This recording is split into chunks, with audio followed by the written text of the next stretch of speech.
This Torah class is brought to you by TorahAnytime.com. Okay, so I'm gonna leave you with these questions before I take leave of you. And Bez Hashem, we will be the next Shiur will be the next Wednesday. Okay, so the Shiurim, there won't be Shiur next Monday.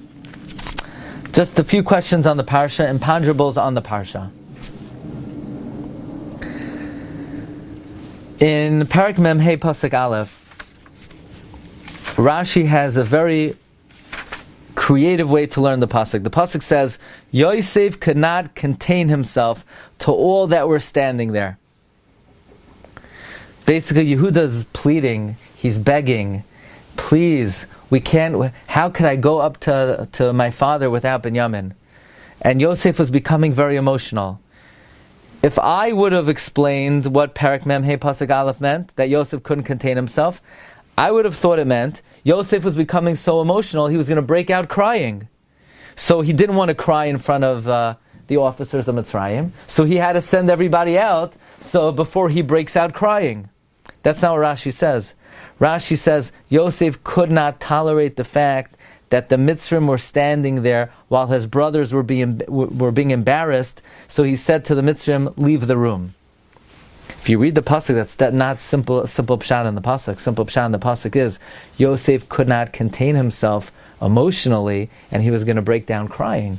Why didn't Rashi learn the simple pshat that Yosef couldn't contain himself? He was about to cry, so he asked everybody to leave the room. The very next pasuk is Vayitenes koile b'vchi, that he cried so loud that the weeping was heard everywhere. So why doesn't Rashi interpret the pasuk simply? That's question number one.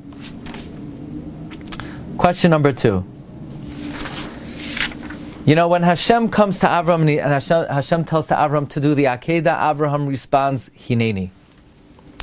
When Yaakov asked Yosef, go check on your brothers, Yosef knew that he was endangering his life, but he wanted to Mekayim Kibbut Avayim, so he also said the language of Hineni.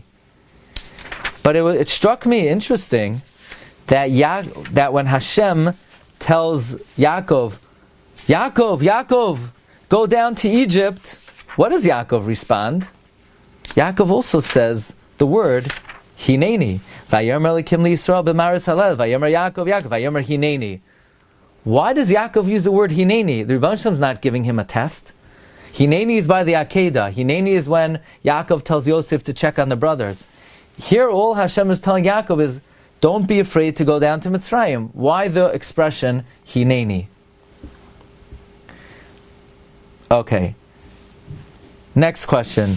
Perek Memvav Pasuk Yud Ches. Okay, these are just questions for you to think about. It's listing the family of Yaakov Avinu. Memvav Yud Ches. And it says, Eila b'nei Zilpah. These are the children of Zilpah. And the pasuk says, who's Zilpah? Asher nosan Lavan l'Leah, that Lavan gave to Leah. I know that already. I don't know who Zilpah is. Now, we forgot who Zilpah was. Why does the Torah have to reiterate? By the way, Zilpah was who Lavan gave to Leah. We know that from Parshas Vayitze. Why does the Torah repeat that? Perek Mamvav, Pasuk Lamed Aleph. This is interesting. Vayomer Yosef alecha ve'beis aviv. Ele, I will go up and I'll tell Parai. Why does Yosef say, I will go up? You know, whenever the Torah says, I will go up, referring to Eretz Yisrael, Rashi always comments from the Gemara and Kedushin, from here we learn Eretz Yisrael is the highest of all the lands. But Yosef's in Egypt. What he should say, Eilech ve'agid el Parai. I will go and tell Parai. Why El, I will go up? What's this language of going up? Parai lived on top of a mountain? I mean, the Torah never said Parai lived in a high spot. Why does the Torah use the lashon of El? Okay. Perek Mem Zayin Pasuk Hey. Vayomer Parai el Yosef Lemar Avicha v'achecha bo elecha. Your father and your brothers came to you. Egypt stands before you, put them wherever you want. What's Paro saying? Your brothers, your father and your brother came to you. No kidding. That's the last perek. Yosef comes down to Mitzrayim, and Yosef tells the brothers that if Paro asks you what your occupation is, tell them that you're shepherds. It talks about the whole conversation between Yosef and his brothers. Why does Paro introduce this conversation? Yosef, your father and your brother have come to you. That's like what we call Captain Obvious. Everybody knows that's what happened. Obviously, they came. Okay, next. One more question. So Yaakov Avinu stands before Paro, and Paro says, "How old are you?" And Yaakov Avinu says that I look older than I am. I've had a difficult life. The pasuk says, "Vayivarech Yaakov es Paro." Yaakov blessed Paro. Vayetze milifnei Paro, and he left from before Paro. There's an extra word in this pasuk. It should say, Vayetze milifanav. He left before him. It says he blessed Paro. So why does it have to say Vayetze milifnei Paro? The word Paro is extra. It says Vayivarech Yaakov es Paro. Vayetze milifnei Paro. It should just say Vayetze milifanav. One more, and I'll let you leave. I'll let you go. Rashi says on the words Vayivarech Yaakov, Yaakov blessed him.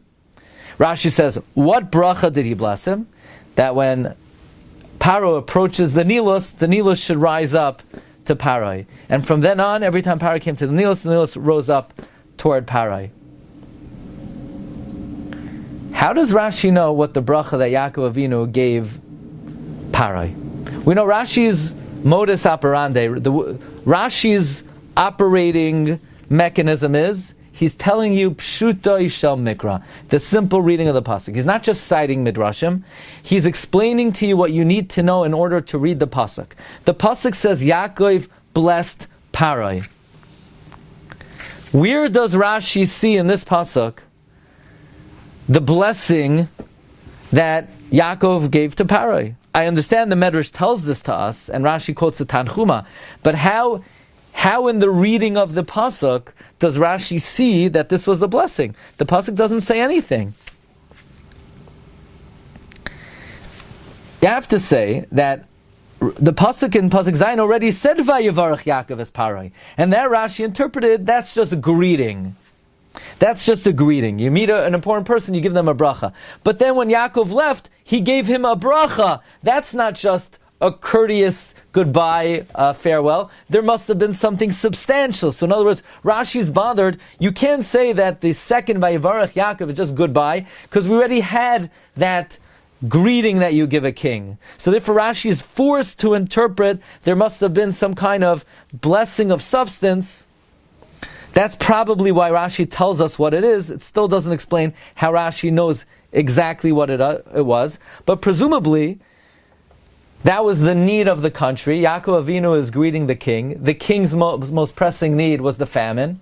So if Yaakov gave him a blessing, in all probability, the blessing was for what the king needed most. Okay, those are just some thoughts on Parshas Vayigash. I wish everybody bracha v'atzlacha, a freilichen zois Chanukah, and blessing and success for the rest of the week. Hope to see you again soon, next week, Be'ez Hashem for Parshas Vayechi. Okay, have a good day, everyone. Thank you for listening.